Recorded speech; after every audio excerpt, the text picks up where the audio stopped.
Fala aí, galera, mais um vídeo aqui do canal Laura LS Gamer. É a Play Novel capítulo 4, né? Que eu tava meio esquecidinha na outra, mas vamos fazer. Vocês lembram que tava tudo mais, tava a Gigi? Só que a Gigi saiu do lugar, entendeu? Aí agora tá o Bartolomeu. Mas deixa. Vamos lá. Ele estava lá, né? Bartolomeu, cuide bem das crianças. Tá bom.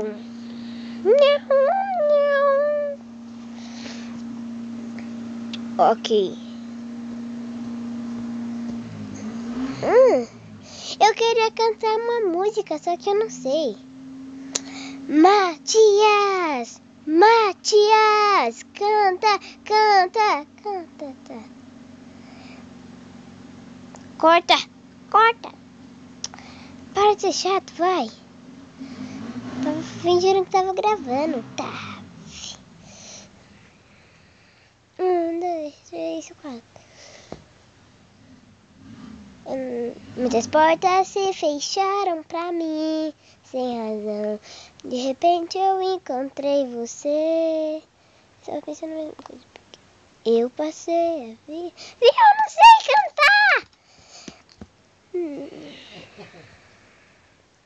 Gente, se curtiu desse vídeo, não esqueça de salvar o seu like lá embaixo do vídeo. Vamos voltar. Nossa, o Bartolomeu virou um sofá. Tum, tum. Não. Ah, não. Vamos. Batman. Você tem coragem de chamar o papai e a mamãe? Eu não, hein? Tá com medinho. Tá com medinho. Tá com medinho. Tá com medinho. Tá bom.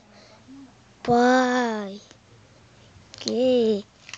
Sabe, Matias? Ele tava cantando uma música mal engraçada. Canta. Eu não sei cantar, mas canta. Nós tenta. Muitas portas se fecharam pra mim, sem razão. De repente eu encontrei você. Eu estava pensando a mesma coisa, porque eu passei a vida procurando emoção.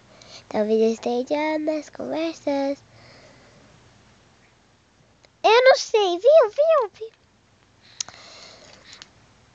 Ai, Matias, para de ser chato. Canta uma música que você sabe. Não, melhor não. Sai, papai, tá com vergonha.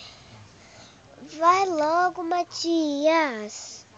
Canta uma música. Ai, viu? Não sei, ó. Óculos escuros, viagens e roupas caras. Eu quero uma vida de uma superstar. Madama motorista e um guarda-costas. Sou a nova estrela que todos adoram. Menina, porque tá gravando? Ah, não, você não sabe cantar. Ah, vai ter que aprender. Não sei mesmo, eu tenho que aprender. Tontinha, vai ter que aprender. Shhh, cala a boca. Então, irmão. Tá. Nossa, você ficou enchendo o saco. Não atende pra mim, Laura. Vamos. Então, pessoal, esse vídeo ficou por aqui. Curte aí, que me ajuda muito.